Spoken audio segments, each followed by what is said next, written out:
Aloha, friends and family, and welcome back to this week's episode of the Embodied Healing Self. So, really excited to share a truly beautiful guest on the show this week, inside and out, Rachel Luna. I'm going to tell you a little bit about her. She's such an amazing human being on the planet. She's a best-selling author of the book Successful People Are Full of Crap, which is courage, resilience, authenticity, and perseverance. She's an international speaker. She's spoken in Japan and Germany and other places. She's a confidence coach and expert, helping people to bring their gifts and their work into the world. So helping them to be who they are born to be. She's also a mom of 2 daughters, Isabella and Valentina. She's a wife. She's an Iraq war vet, a former Marine Corps, which I guess once a Marine, always a Marine, right? It's true. Yeah. She has a fear of flying. Do you still have a fear of flying? No. You overcame that. Okay, we might have to talk about that because when I saw that, I was like, I've been to 35 countries. You know, you've been to 18 on your website. I'm like, we share that. And I've done a lot of self-work around that. So it sounds like you have too. So maybe we've already busted through that together, which is awesome. It's funny. I find that is a common sort of thing between, really successful women. It's like this little control thing, I think, that we have to give up. You've lived in Hollywood. You've had exposure to corporate. You've been running your own business for, how long have you been doing this? 9 years. For 9 years. You currently live in Jacksonville, Florida, which is where I live. She's a Christian, and I'm just so excited to dive into all of the things today. And for those of you that are listening in, I mean, just by the things that I shared, I'm sure you can tell why I just feel so honored to have her on the show today. And I just want to say, first of all, thank you so much for your service. And I believe your husband, is he in the Marines as well? Is he still currently? He's celebrating his 25th year of service. So please receive this and tell him thank you. I come from generations of military. I myself was in the military. And I just want to share for those listeners, you don't really know, I guess, unless you are a vet, that it really takes a certain level of commitment and a certain quality in a person to really decide, like, you're actually really willing to give your life in service for your country.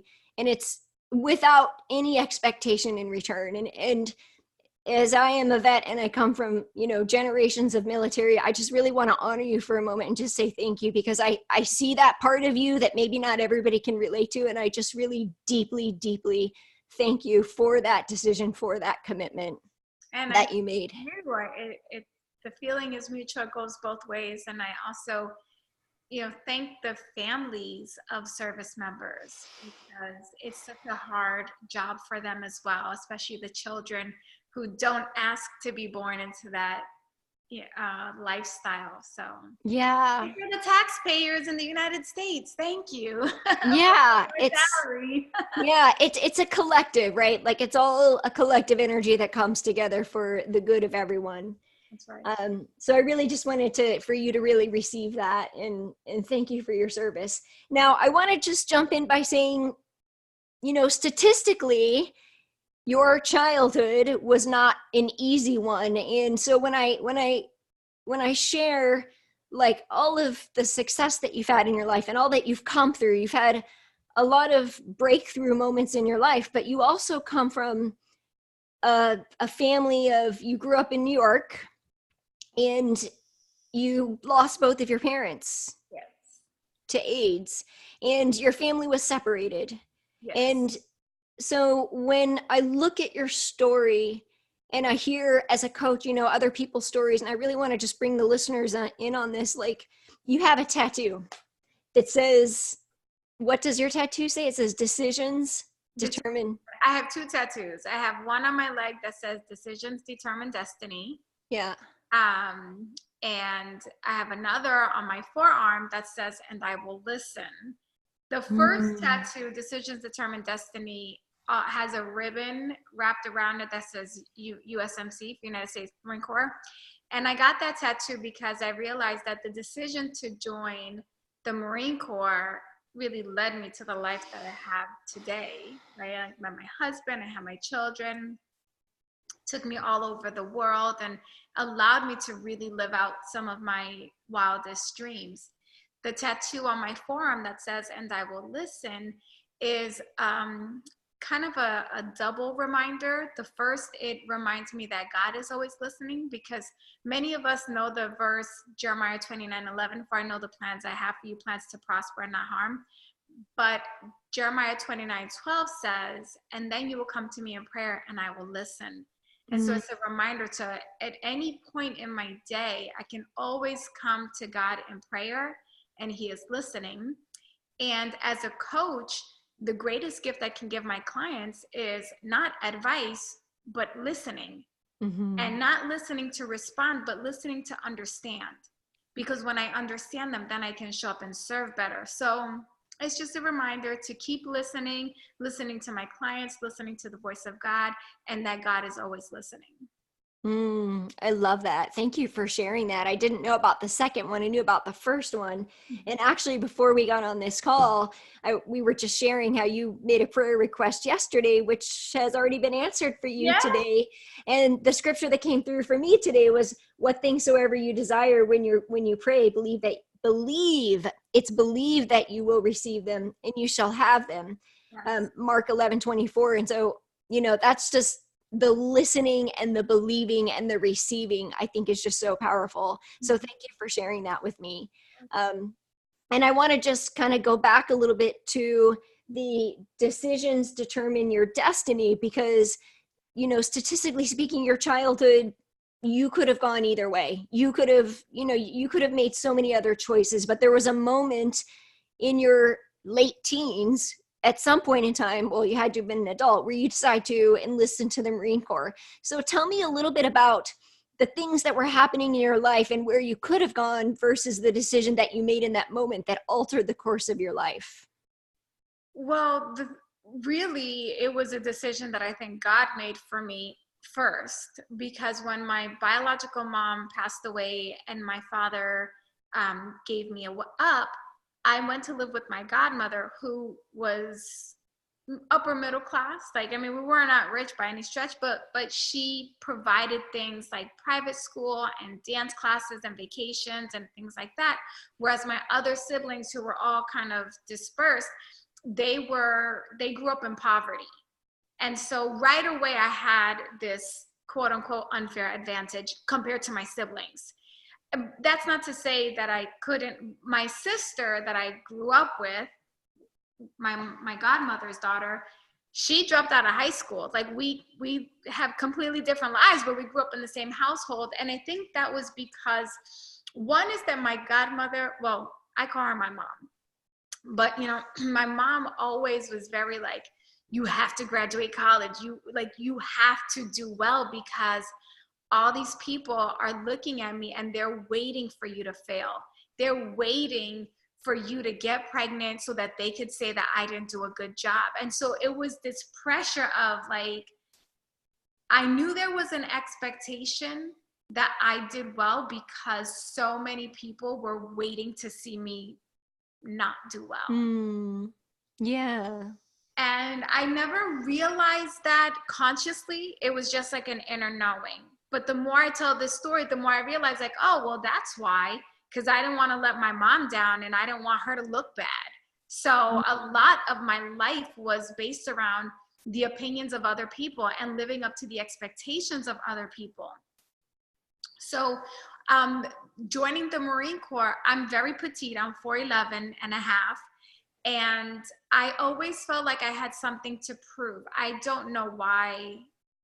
It's just that feeling again. I had something to prove, that I was different, that I was going to make it, that I was strong, that I was resilient, that even though both of my parents had died of AIDS, I was healthy. I was always trying to prove something to someone. So I was working at Foot Locker, and one of my coworkers came in and she was like, "I joined the Marine Corps." And I was like, the Marine Corps, what's that about? And she was like, look, it's so cool. You get to do obstacle courses. And here's my list of all the stuff that I got to buy and take with me. It's different now. Now you don't really take anything. But at that time, and I was like, I want to join the Marine Corps too. That looks like fun. So that was where the idea was planted. I went home and I asked my mom if I could join, and she was like, absolutely not. I was too young. She needed to sign for me in order for me to enlist. And she was like, no. She said, if you go to college, I'll treat you to a trip to Paris, which I had at the time was learning French in high school. And I really wanted to go to Paris. So I was like, I guess I'm not going to the Marine Corps. I started college at Penn State University. And I met my friend's boyfriend was in the Marine Corps Reserve. I didn't even know that the reserves was an option until he told me. He's like, yeah, you could go to boot camp this summer, come back to school, and then the next summer go to like MOS school. And, you know, it's great. So I decided to become a reserve first, which was wonderful. And to me, I was like, this is the best of both worlds. I get to be a Marine, I get to do the obstacle course, and I get to go to college, and they'll give me money for college. Like, all of these things are working on my favor. Well, when I got to boot camp, all of a sudden I realized, like, I don't want to go back to school. I just want to be a full-time Marine. And in boot camp, they were like, it doesn't work that way. You got to go back to the real life. So fast forward 2.5, 3 years later, we go to war. And, you know, Uncle Sam said, your number's up. And I got activated, and I went first to Kuwait, then to Iraq. And that was an incredible experience. It was very sombering as a 22-year-old to have to write my will.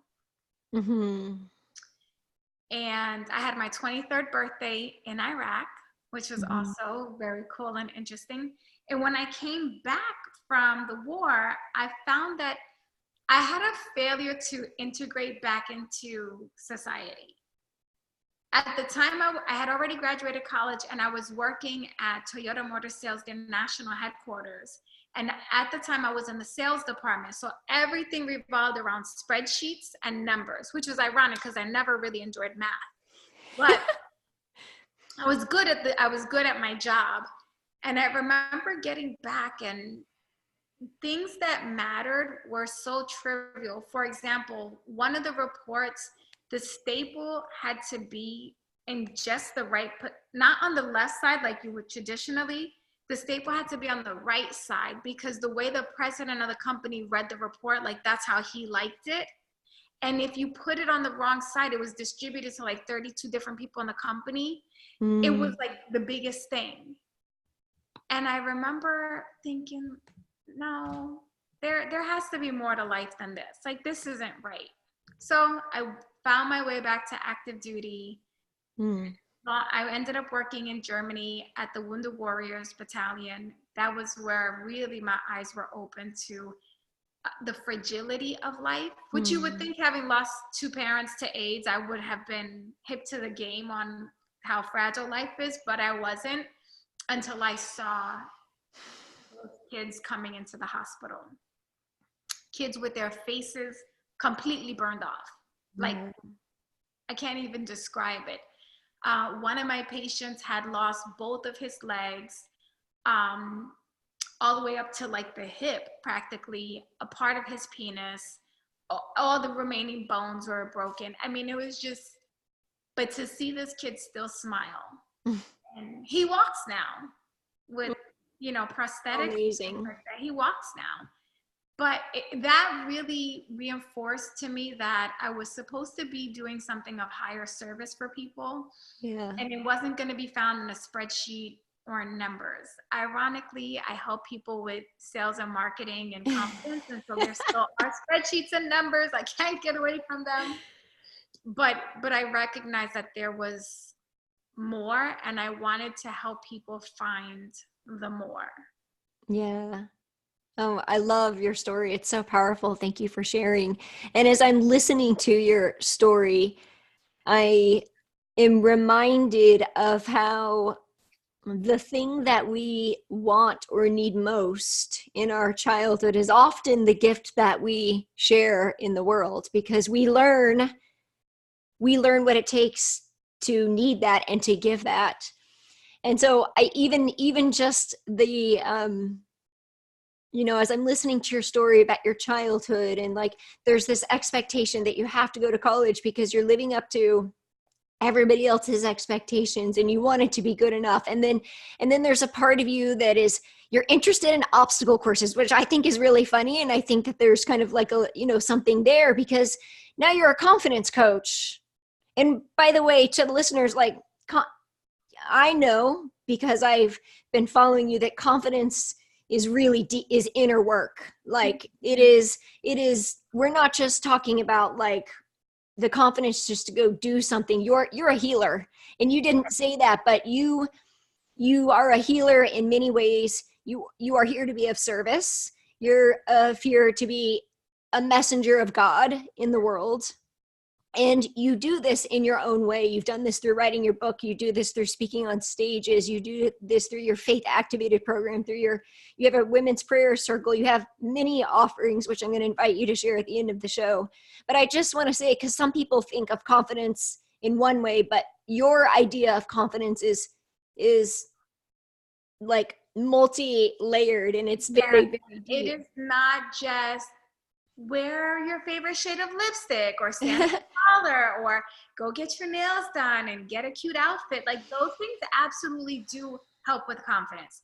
Wearing my favorite pair of heels on a Friday night makes me feel on top of the world, but that is superficial confidence. That's what I call the veil of confidence. I am here like you said it perfectly. I am a healer. I am here to heal you so that you can experience the confidence of the Lord. Mm-hmm. And when you have the confidence of God, like there's nothing you can't do. You're so unstoppable. You are such a force that even in the darkest moments, you have a knowing that everything is going to be okay. Like yesterday I'm healing from breast cancer. And yesterday I had a really rough evening, and I was driving somewhere. I parked in a parking lot, and I just began to sob. And at one point I screamed at the top of my lungs in the car. And then I looked around like, hope nobody sees me in the parking lot because they're going to think something's wrong and I'm okay. These are just emotions that I need to process and release. I'm feeling all these feelings. And even in that, I was in a very dark place, but I knew that it was temporary. I had the confidence of the Lord that this was just for a moment, and I just had to feel my feelings and process the emotions and say what was happening, but there was a knowing that this was not permanent. And that's what I really help people do, is recognize that you can feel all your feelings. You don't have to be happy and positive all the time. People look at me and think I'm happy and positive all the time, and I really try to do a good job sharing on social media, like on Instagram, when I have a bad day. Like I really do try to show that. But for the most part, even in my bad days, I'm still doing good because I have this confidence that it's all temporary. It's all going to work out. Yeah. And I love it brings me back to that tattoo you have again about decisions determine destiny, because even in that moment yesterday in the car, that was a decision, right? It was a choice to be confident and to trust that it was temporary and it's going to be okay. So there's the big decisions where we alter course in life and we join the Marine Corps. And then there's those daily decisions and moments where we have that choice. Yeah. So I really love that you shared that. I'd like to dive in a little bit into your journey around cancer and just share how we became connected. Because again, we spent a few minutes before we started recording just completely awed and humbled by the grace of God and how people are brought together. And so my recollection of this is I had just returned home from an event where I'd met Kate Northrup. And so I think I made a like hashtag do less or something. And so I come home and I open up my phone, and I'm not an Instagram scroller, but I don't even know how it works, but I guess because I hashtag do less, the first picture that comes up is you reading the book on the beach. And I didn't even know who you were. I was like, oh, cool. Like there's another girl at the beach in Neptune Beach reading the same book. Like, and I think I sent a message. Well, looking back, it was only a few days later that you were diagnosed with cancer. And so I kind of just was like, oh, sweet. Like, a person who's reading do less. And that was about it. And then I think I started following you, and I have I shaved the side of my head too. I was like, she does it too. Like, cool. Okay. um, and, and then you started to share your story, and I had just recorded with, I have a history, and my listeners know this, but I've had 2 health crises, which led me on my path to health and wellness 15 years ago. I used to be an engineer, so I love math and numbers, right? A mechanical engineer. So I've been in this world for about 15 years, and I had Sarah Page Wild on the show talking about Gerson therapy, and I knew I had to connect you, and so I was able to do that, and you've been working with her, and she's wonderful. For the listeners, Gerson therapy, go check out. It's one of the first few episodes. And then it was crazy because the first time I messaged you on the phone, and then I saw you walk in front of my car at the Beaches Town Center. I'm like, oh my gosh, like clearly I'm going to be friends with this girl. Like, whatever. Put a native son, because they're like today or tomorrow we got to get there before they close. Okay, sorry. I know. So yeah, so now we're in like we're talking the same language. You're having your healing journey. You're going through this process, and it's been such an honor to witness your faith and your courage and all of that. And so thank you for letting me share that little piece. And then I was like, oh my gosh, you live in Jacksonville, Florida. Like, this is amazing. And what I really want to connect the listeners with today is that your whole life set you up for the current journey that you're in, right? The confidence, the trust that is needed on your current health journey. And I look at you right now, and you still stand in like clarity and confidence. Like, so some of you are listening, some of you are watching this on YouTube, but she's got a shaved full head right now with her earrings, and she's still gorgeous and confident. When you think about your life journey and the current healing place that you're in with this, I look at it as, and I believe I've heard you say this maybe in a different way.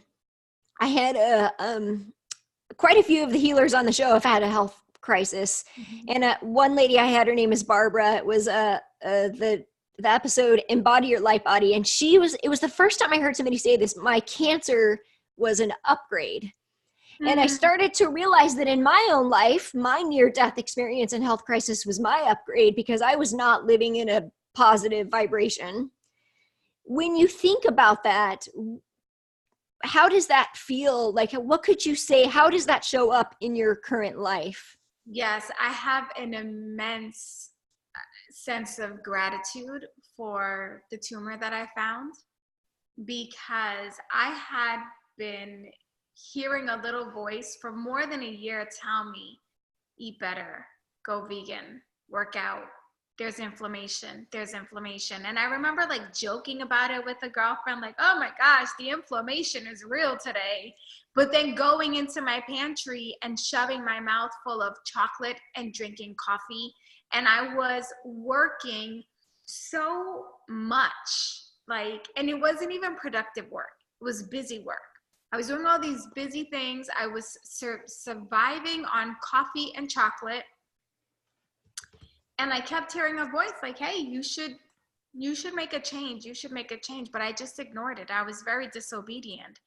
And I'm so grateful that not only did I feel a lump randomly, I believe that I went to bed and everything was fine. And I woke up the next day and this lump just appeared out of nowhere. because the days leading to when I found the lump, I had been at my event, Confidence Activated, and people were touching me all weekend, dressing me and things like that. So not only would I have seen it before, but the people that were handling me would have surely noticed this, because when I saw it 2 days later, you could see it through my skin. So what that tumor did for me was it reminded me, you have choices. And it's almost as if I really want to convey this, because I feel like there's someone watching who's been getting these little nudges and she's not really listening, or she's saying, I'll do that when, because that's what I was saying. I'll start working out after Confidence Activated, my event, because everything was like, we gotta hustle to get this event put together. And it was an incredible event, but everything was like after Confidence Activated then. So I know that there's someone who's watching or listening, and you've been saying to yourself, after this, then, and I just want to remind you that we keep seeing stories like mine, stories like yours, and we say to ourselves, oh yeah, I should. But we discount it. Until then all of a sudden you find a lump and you're like, well, I can't run away from it anymore. It's here. Everything that I thought might probably happen, but probably wouldn't, because I'm such a unicorn, I'm so special, it never happened to me, right? Nobody has ever said, yeah, I could see that. You know what I mean? Like, for the most part, people are like, no, it'll never happen. But it happened. And for me, it's like, I'm so much more present with my children. I rest like nobody's business. I've never been one to feel too guilty about things, but I have had guilt. Now it's just like, even if I feel guilty, I say to people, I am releasing this guilt. Yeah. Going to sleep. I message my team. Sometimes we'll have deadlines, but I don't have the stamina. Or I know, even if I have the stamina, I know intuitively I need to rest. And I will just send them a message and I'll say, hey, I'm resting for the rest of the afternoon. Whatever deadline we're going to miss it. So get to work, and you guys rearrange the calendar. So we're going to get there, right? We're all in such a race to get there. What I have learned is like, you're going to get there. Yep. Relax. Yep. It's like we have our to-do list and God has his, and guess which one happens? Yes. So for me, I'm so grateful, because the other thing that cancer did was that tumor was an alarm to let me know that there was something systemically off internally, and not just physically, but emotionally. Yes. Breast cancer in particular is an emotional disease, first and foremost. So I am now, the first portion that I have tackled, in addition to doing some emotional work. By the way, the book Radical Remission is fantastic. I love that book. The first part that I have done is to work on the physical, only because that was the thing that needed the most help initially. Excuse me. I'm a couple months in. I'm drinking my carrot and apple juice. Pardon me. I'm eating more greens than I've ever eaten in my whole life, because I never really liked salad like that. Now I choose to love salad. But you know what else it's done? I'm sorry that I'm rambling. I'm not sorry. No, you are sharing so much wisdom that I say all the time, but it's so awesome to have somebody else who's living in it right now say it. Cause I've been health and wellness coaching for 10 years, right? So of course I'm going to say this, and this happens to me all the time. I had 10 people come to me with cancer last year. And they've been following me for years. And I send them to Sarah or Dr. Morse, who I talked to you about, right? Because that's not, and I talk about how it's physical, spiritual, emotional, and mental. Because there's that spiritual component. I see this. If you don't have your connection to grace, there's that last part missing. It's like you still feel empty. Yes. That's another layer too. But I see all of that and I speak it. And then one time I posted on Facebook, and I want to invite you to finish, but if you had $5,000 and you knew that you can invest in a life-changing sustainable, healthy lifestyle program or go on vacation, what would you choose? Most people say vacation. And I'm like, well, because I've had two health crises. Well, what if that's your last vacation? You know, but people don't, they never think it's going to happen to them. But since I'm in that world, I see it happening all the time. I just lost a friend in 12 days. I'm so sorry. I'm so sorry for your loss. I have a friend that was at the cancer treatment center that I went to in Mexico. She's not doing well either. And that is so hard to just, to watch. And also we talk about the spiritual connection, the emotional. It is difficult to sit in this seat being cancer free right now, praise God, by the grace of God, and watching your friends suffer and not take on their story as your own, Yes. Not take on that fear. And it is a real thing, right? Like survivor's guilt is real. The fear that, why them, and all of that. And so there's so much more work. But, interesting what you said about if you have $5,000 of like a life-changing, health-sustaining versus the vacation, there is still a part of me that would have been like, oh, vacation, right? Yeah. Because we don't realize how expensive illness is. So I think that maybe, and this might be something you might want to play around with your messaging, is people don't take into consideration how expensive illness and disease are. Like alternative cancer treatment, which is what I've been doing, just the first 3 weeks alone was over $35,000 paid up front, no payment plan, no insurance. And to go to another treatment center that I want to go to for preventative maintenance, it's $47,000. And again, none of that is covered. But had I known then, and I could just pay $5,000, I'd have take my money. Yeah. And I know, just because I've been through it, I know we spent on our taxes, it was like $40,000 the first year we were doing alternative stuff. This was 13 years ago with my health and my daughter's health. But here's the more important message. Your well-being is priceless.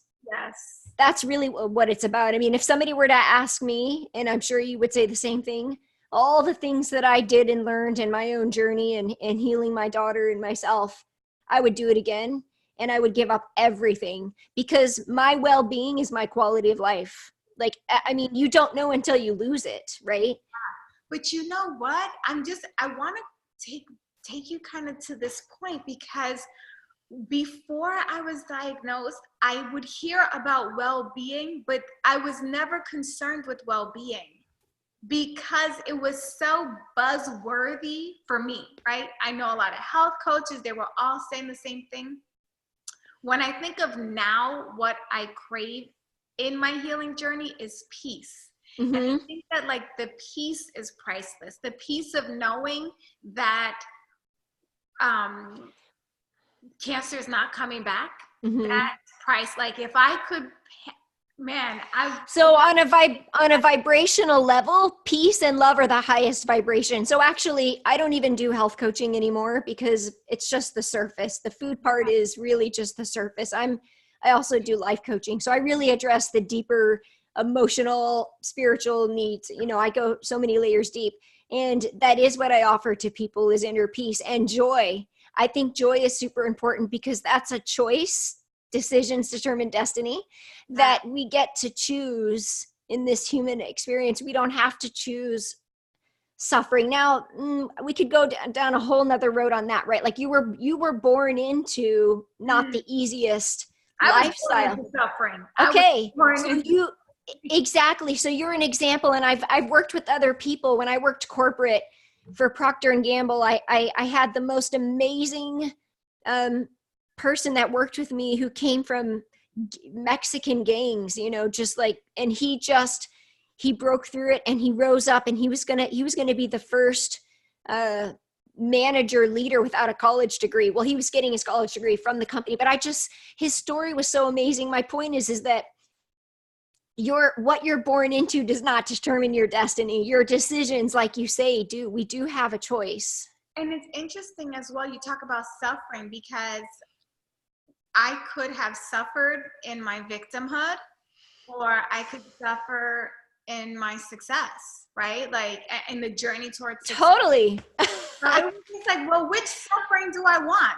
Do I want to suffer in poverty, or do I want to suffer on the road to wealth and happiness and abundance? There is suffering in both journeys. Yep. I just wanted to suffer up. Or not suffer. Well, but I think that there's always a degree of challenge. Well, that's our growth edge. Right? Sure. That's growth. And so I just see it as all part of opportunity. To me, it's all an opportunity. Yeah. Someone on my team said, she goes, well, we have a problem. I said, we have an opportunity to be the incredible troubleshooters that we are. So what is our opportunity today? And I look at it as that, my lab work came back for this last month, and one of the levels was not what we would want it to be. And so it's like, okay, so I have an opportunity to really commit and go harder with Gerson. Or I have an opportunity to roll the dice and throw in some extra avocado. Like, there's opportunities everywhere. What are we choosing? Yeah. And there's so much power in words too. I really do believe, I'm noticing as you're speaking that you already know the power of words and that you're choosing those words wisely as you share. So it brings me to my next question, just kind of bringing full circle to where you are now, because I would imagine that you're, well, by the way, I have a ticket to go to your event in June. Yeah. I knew I was supposed to buy the ticket. When I hear I don't ever question. I'm like, okay, I'll buy the ticket. And I'm planning to bring a few ladies have a whole party. Oh yeah, it'd be a super fun trip. So, and I'm going to invite you to share about that. But it brings me to my question on where you are now, because I'm imagining that this is going to upgrade or your messaging a little bit. And what comes through for me, one of the things that I've always loved to share, and I'm going to share it in my words, I'm going to invite you to share it in yours, is we live in such an ebb and flow of life, right? Like there's if you look at nature, there's expansion and contraction. We have the 4 seasons. By the way, happy full moon 12/12, last full moon of the year, of the decade, which is super cool that we're recording today. Yeah, so a lot of energy around that. But one of the messages that I've shared in different environments, I've done corporate wellness. And when I went in and did corporate wellness, I led the presentation with a meditation. And they're like, we want you to come back and do more of that. So this was like 5 years ago with General Electric. They were already seeing the value in presencing and meditation. And I thought I was going to do nutrition. And they were starting to see that stress and overwhelm are really the number one sort of health and unhappiness health issue that we have happening in our country right now. So you work with a lot of entrepreneurs, and the message that I share is the balance of being and becoming. And I'm imagining that there's something that is going to change in your messaging where there's this new way, like Kate Northrup wrote this book, Do Less, right? So there's this new way of, like you said, you're more intentional with your time. You're less of a perfectionist. You didn't say those words, but you're like, you're sort of, you have more compassion for the goal setting that you have, which I imagine shifted a little bit on this journey. What would you say is changing in your messaging, or what might we see differently this year at Confidence Activated and in the programs that you're offering because of the journey that you've been on? Oh gosh, that's a great question. In terms of messaging, that I'm not sure, to be honest with you. I know that the message is shifting, but in terms of has it been fully downloaded? No, but God, if you want to drop that in at any time, I'm available.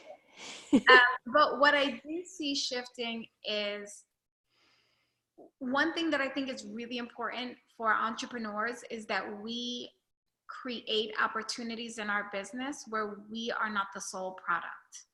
Mm. because that was difficult for me when I went to the hospital and I was gone for 3 weeks, and it landed right in through the middle 3 weeks of a 12-week mastermind I had just sold.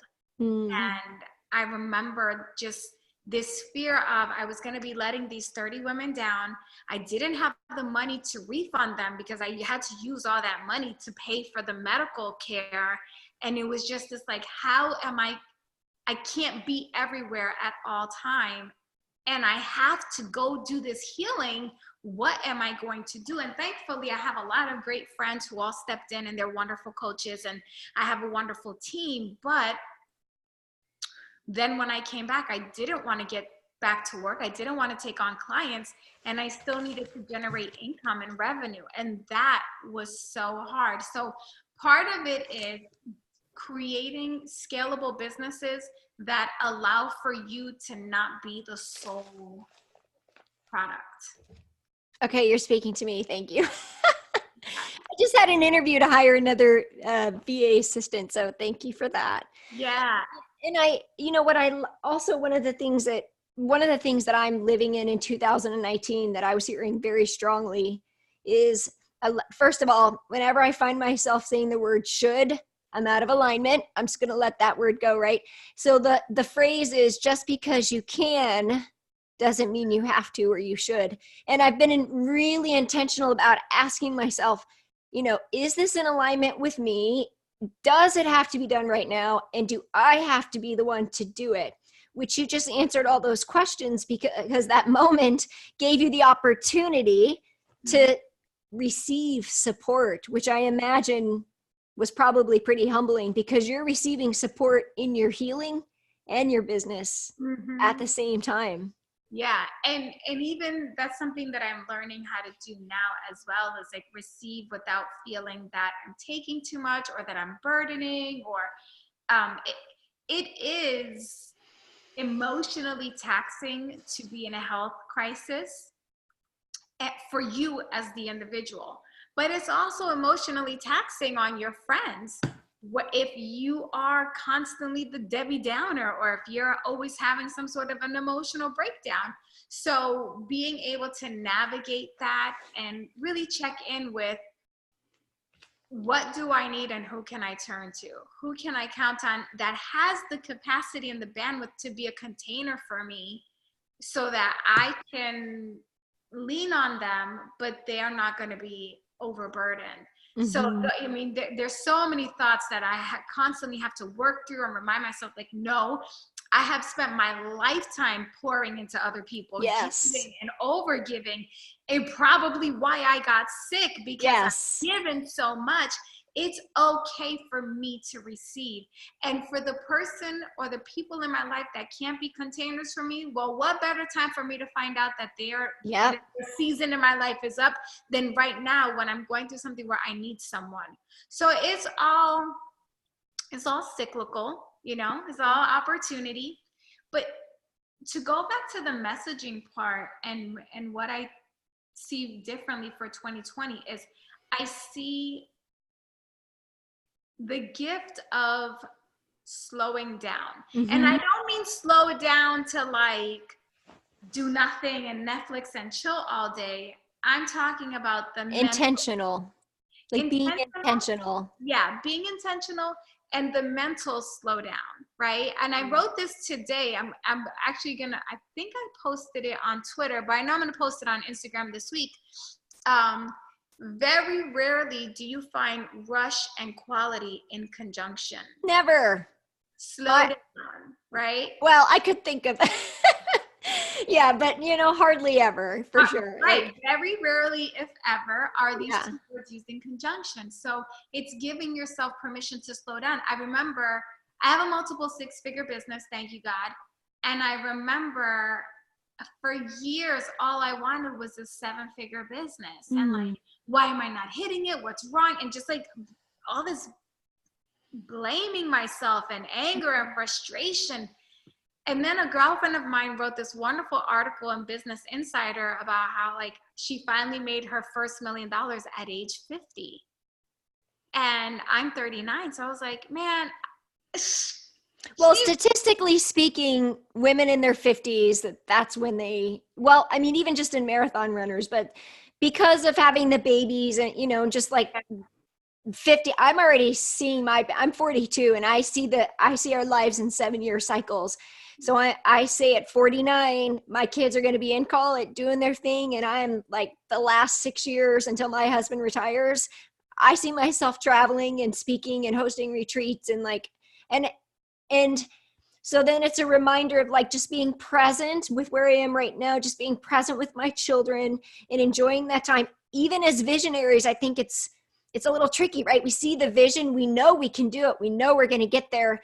And then I think what I'm hearing you saying is just the reminder, as I said, the balance of being and becoming. It's like finding the value in being versus doing, and just knowing when is the right time to do that. And I really look at it as energy management. I don't use the word time management anymore. Yeah, because it's all about the energy that you're in when you're doing it, right?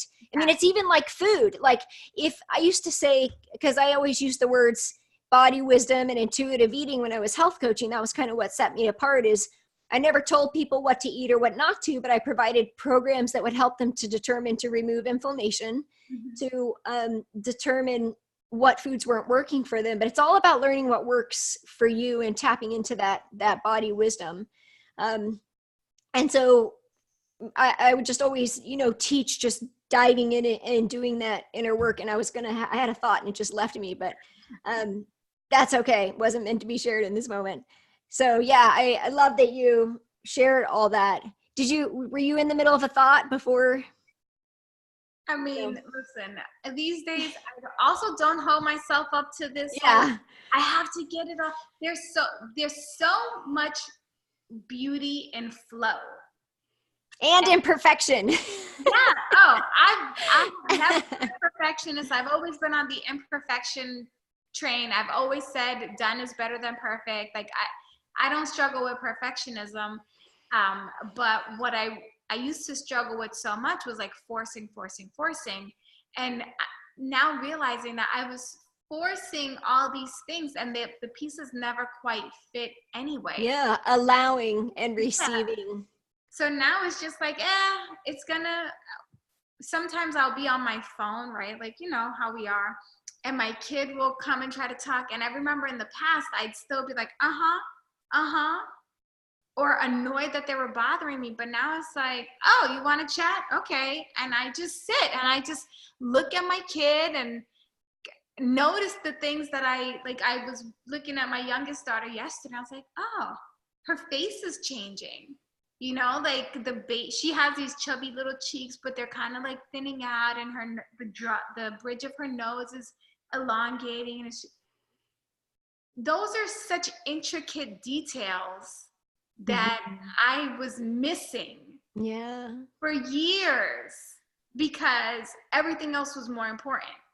I had to send out this email. I had to do this last post. I had to check in with the client. I had to, you know, see how many likes I got and is the email open rate performing? And at the end of the day, like, what email was that? I don't know, right? What post was that? Ooh, that's something to tell me to take my lunch and all this stuff. Awesome. Which, by the way, I am all about flow. And I've also learned that there's something really, really powerful about having systems. Discipline. Thank God for your Marine Corps experience. No, I have zero discipline. Oh, but you do, because you just had an alarm on your phone. That's not discipline. That is programmed discipline, right? Because if I had discipline, innate discipline, I would look and be like, oh, 12 o'clock, I got to go do this. No. I don't have discipline and I don't have willpower. I have a will to live and I have a will to have a better quality of life, which in order to have those things, I have to set alarms. Create a system. To trigger the discipline. Yeah. To trigger the action. And I just want to share that with your viewer. If you are someone that was like me, that struggled, like I had all these plans and I wanted to do all these things, but I didn't have enough systems in place to support that.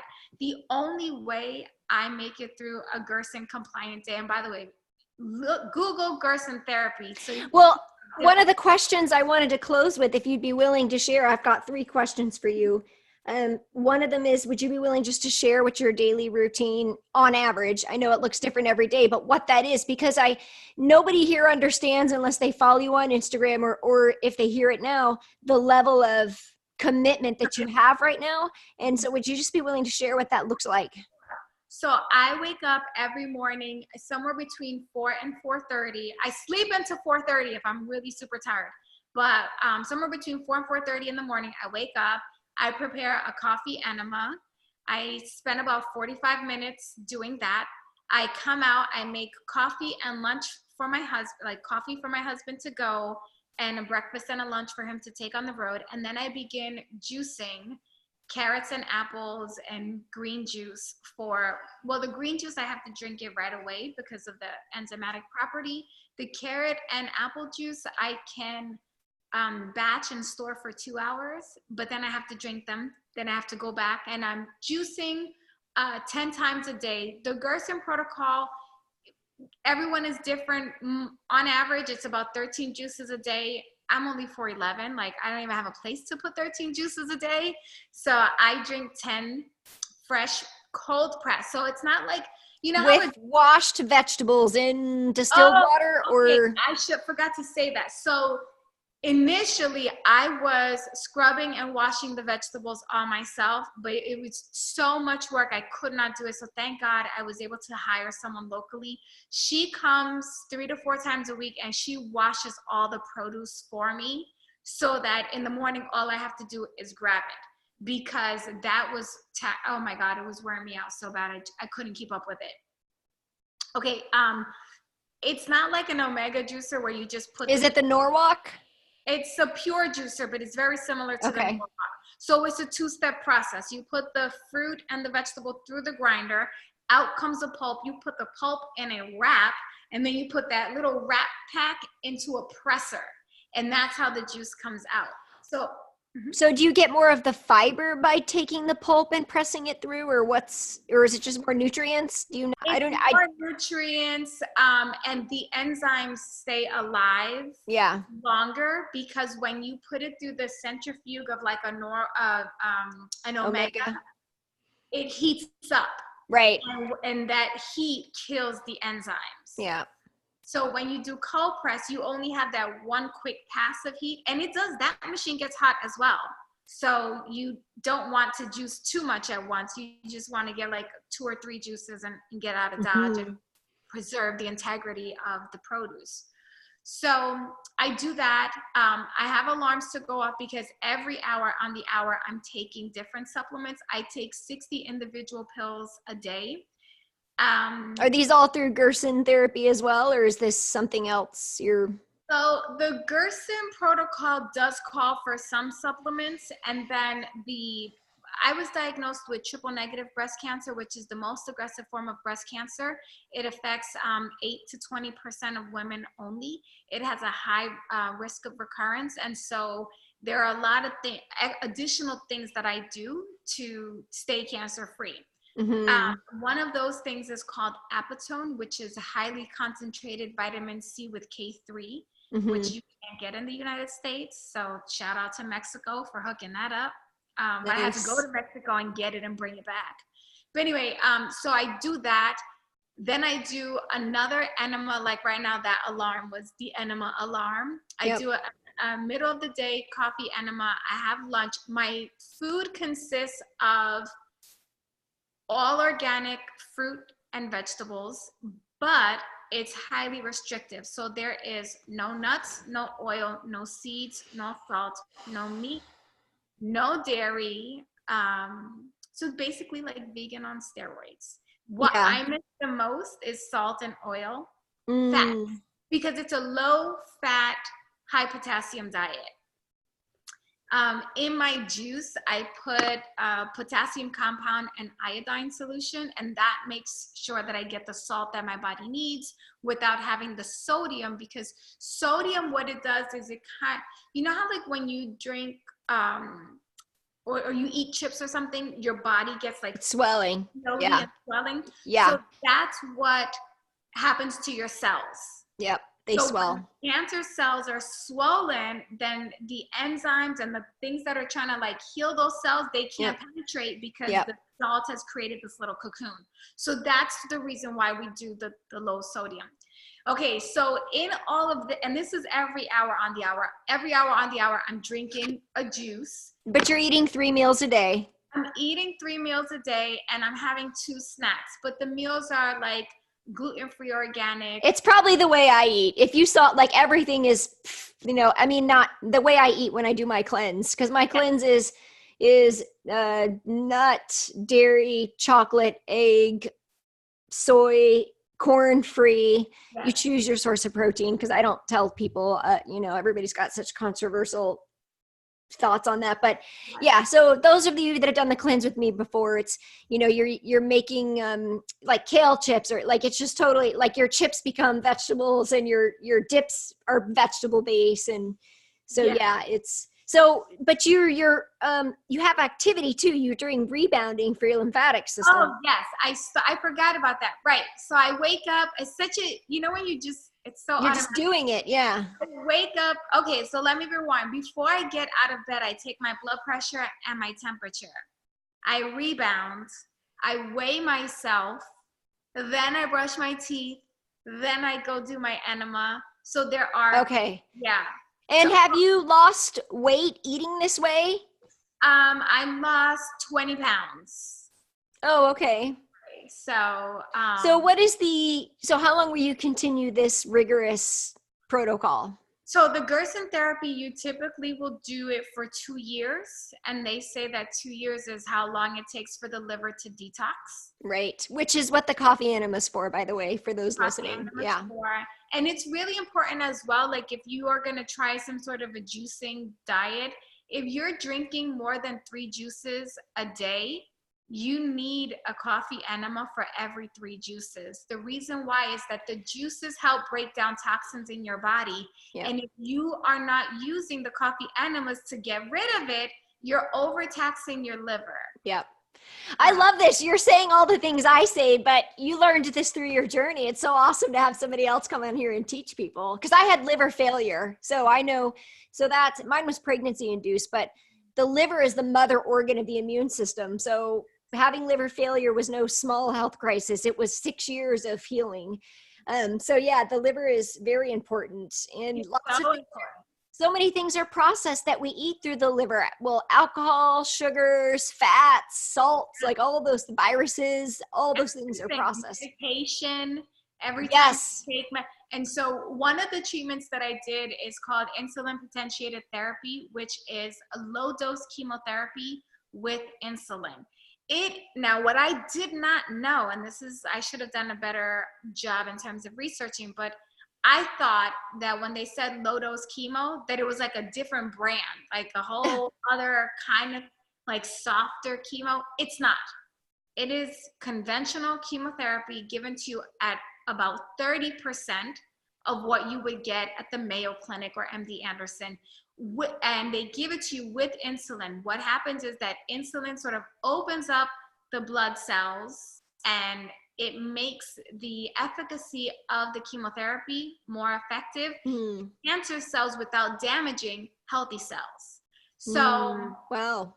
But that's why my hair's growing back now, by the way. It's coming. Yeah, but you're rocking it. To me, it looks like confidence. Like not many people can get away with the shaved head look. Well, it didn't look like this. I had to shave it a couple times because initially when it all fell out, it was very patchy. Yeah. And even as it started to grow back in, it wasn't growing back in. It wasn't growing back in dark. It was growing back in gray. And that was because the chemotherapy was still processing through the body. So now I'm starting to see like, oh, this detox thing is working because my hair is darker. My hair is growing darker. Your fingernails? My fingernails too. But the other day I cut myself with a piece of glass. I saw that, yeah. You could flip it back, right? Within 24 hours, the wound had healed itself. So your body is my body's response. The next day I touched I had a pot in the oven. I pulled it out, put it on the counter with the gloves and everything, and I forgot, and I grabbed it by the handle. Oh. The whole hand. I thought for sure it was gonna bubble up and do all the things, but I just put some bacitration on it. Mm-hmm. You could not even tell the next day that I had been burned. And I just Yeah. thought, like, wow. Yeah, the skin is powerful. It's an organ too. Most people don't realize it's the second liver, and it speaks to us. Yes. Whenever we have things coming through, we're detoxing, right? If we have any skin rashes, acne, all that is a sign of, like, detoxing too. So Yeah. and just our ability to heal and bruising and all of that. So, well, It's thank you for, it sorry. is amazing. Well, This all- our we are amazing. Like, humans are so resilient. Our bodies are so amazing. I mean, really, we take them for granted, and we can't do this work on this earth without the body. So I always, that's what the embodied healing self is about. It's really like reconnecting and with your truth and yourself, and learning how to heal, because you are the only person that's going to be with you, and your body knows what it needs. We just have to slow down and listen. And I just really want to acknowledge that you've been so committed to your journey, and it's just such a powerful and inspiring story. And I want to say to anybody who's has cancer in the family, even, or if you just follow her on Instagram, which is it's Girl Confident, right? Is that? Yeah. Confident. At Girl Confident. Her Instagram feed is it's so much more than that. It's like a life journey of healing and just uplifting and positivity. And I imagine that I know that part of your daily routine also includes journaling and prayer, and that's an important part of your well-being too. Right now, I'm telling you, like, because for me, the food part was so hard, that's always what I think about. And I forget the things that are very automatic for me. Journaling used to be the first thing I did, but now the first thing I do, like I mentioned at the top of the interview, the first thing I do is to heal my physical self, because I had already done a lot of the internal work.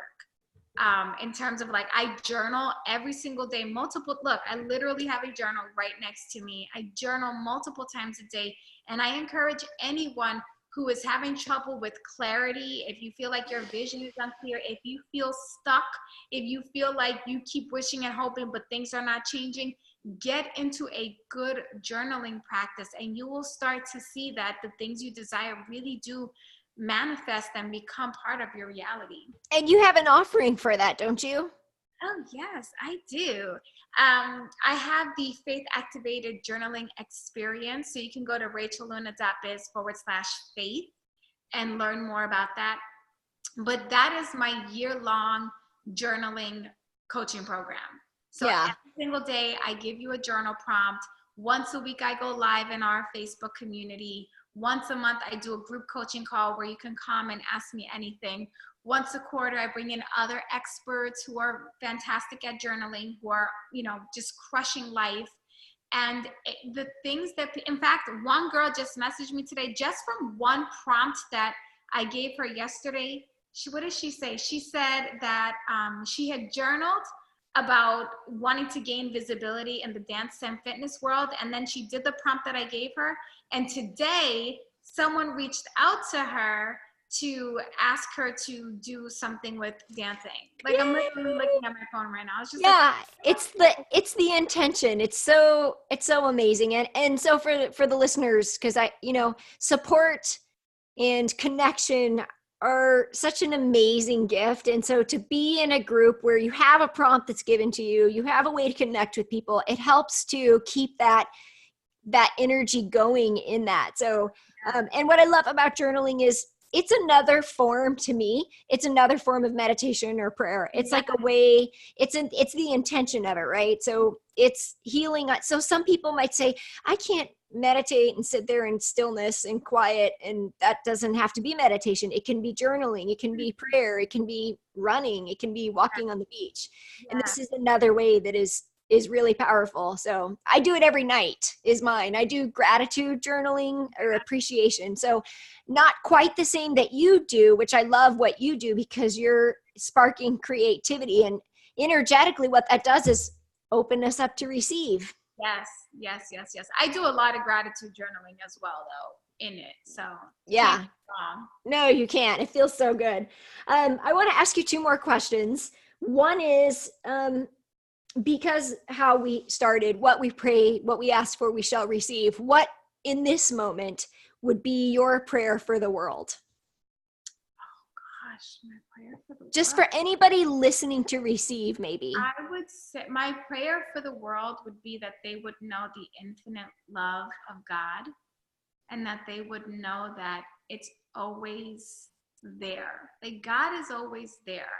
And I think that we live in a world where we have experienced church hurt. And we forget that That's a church, whole nother episode, girl. yeah, well, we forget that churches and religion are mandated, right? Like they are of man, Man, yeah. mandated. But relationship with God is something so different. And there's never any condemnation with God. There's conviction, right? Like God will be like, hey, I don't know if you should do that. But God is never going to say, you evil, filthy, dirty sinner, how dare you.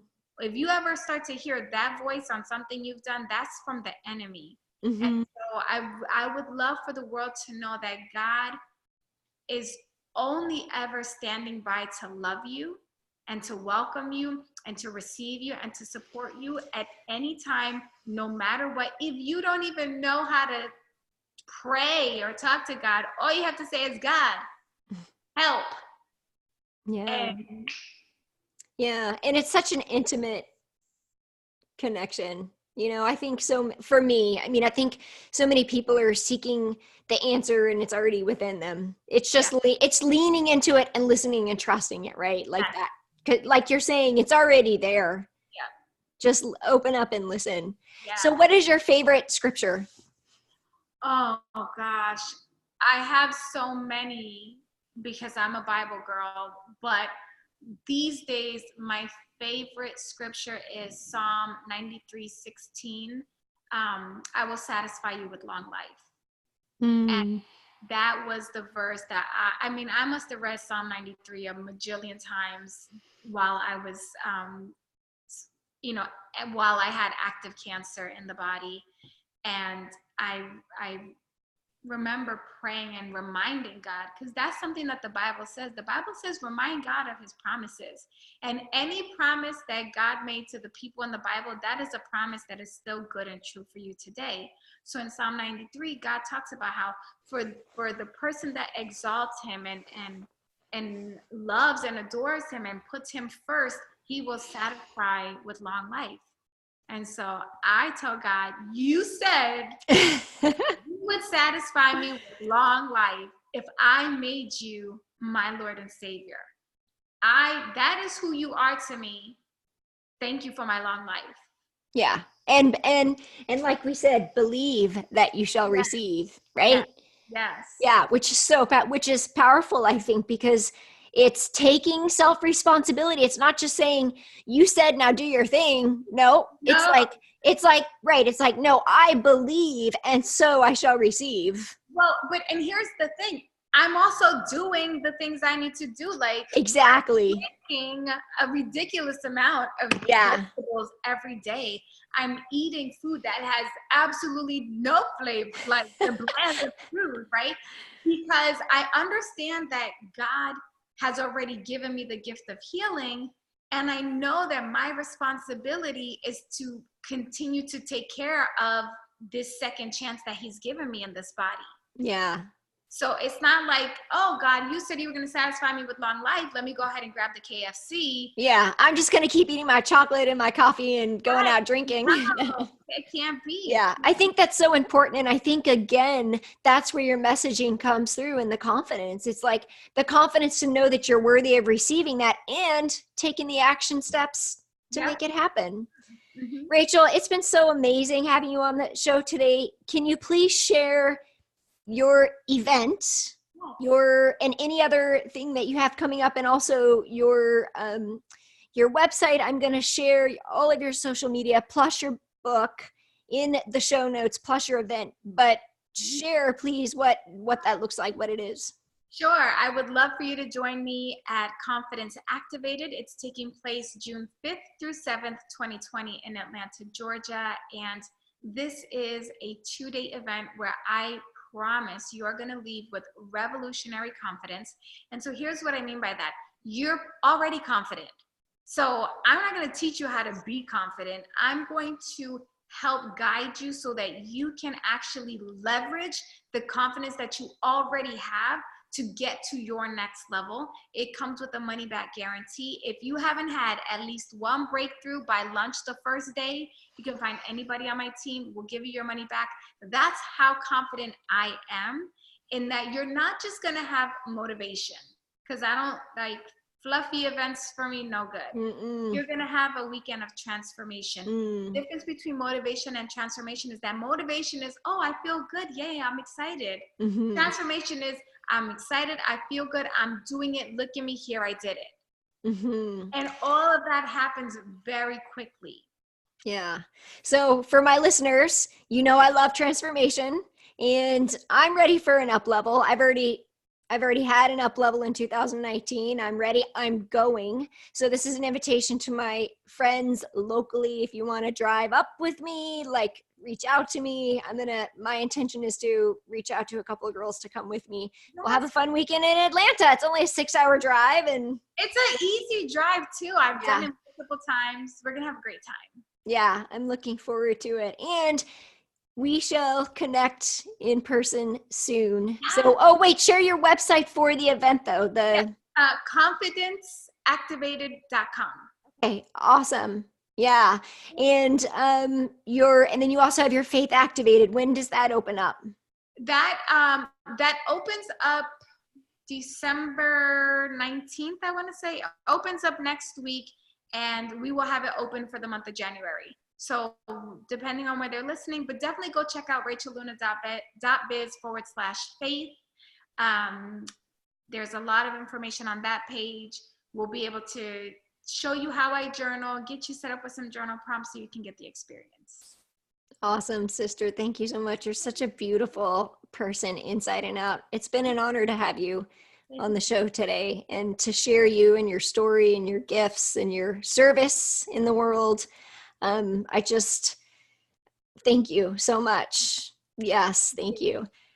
All right. Thank you to our listeners for listening in once again, and we'll see you next week. Aloha.